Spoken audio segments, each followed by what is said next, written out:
kao podcast i tako dalje, vi ćete vjerojatno to u Saboru ponavljati. Ako Bog da hoće. Unutar, dakle, te oporbe. Ali međutim, unutar oporbe imat ćete vrlo jednu šaroliku situaciju. Ne? Imate, recimo, jednu radničku frontu. Ne? Čitao sam, dakle, evo, neke izjave nekih njihovih čelnika o tome kako oni žele vratiti socijalističku Republiku Hrvatsku na stanje prije, kažu, građanskog rata, ne domovinskog i tako dalje, sa ciljem da se razmatra mogućnost ponovnog ujedinjenja i tako dalje, iako je to protuustavno. Dakle, imamo jednu političku platformu koja već sa svojim nekim stavovima je u sukobu s Ustavom. Evo, kako taj fenomen onda razumjeti? Pa jesmo li malo prije rekli, ako sama vlast krši zakone Ustava, onda se pretvara u nekakvu vladajuću bandu i posljedica je da će svi to raditi. Sve počinje od vlasti. Ako vlast ne dovodi red u državi, onda neće ni taj red moći čuvati pojedince niti grupacije. Onda će svatko početi djelovati na način kako mu se u tom trenutku prohtije. Da.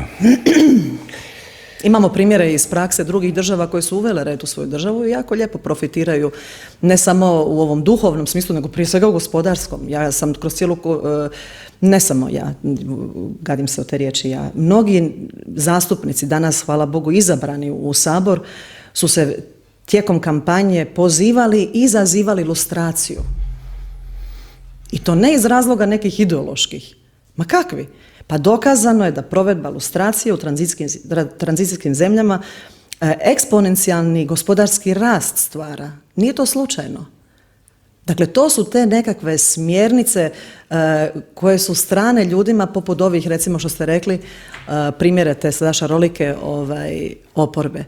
I to je pitanje nekakve ideologije. Znate, ja sam puno razmišljala o ideologiji. Što bi to značilo? Ja mislim da je bavljenje ideologijom strano svakom intelektualcu, jer njemu je najvažnija istina i traganje za istinom, a ukoliko je vjernik, ne mora čak biti ni intelektualac.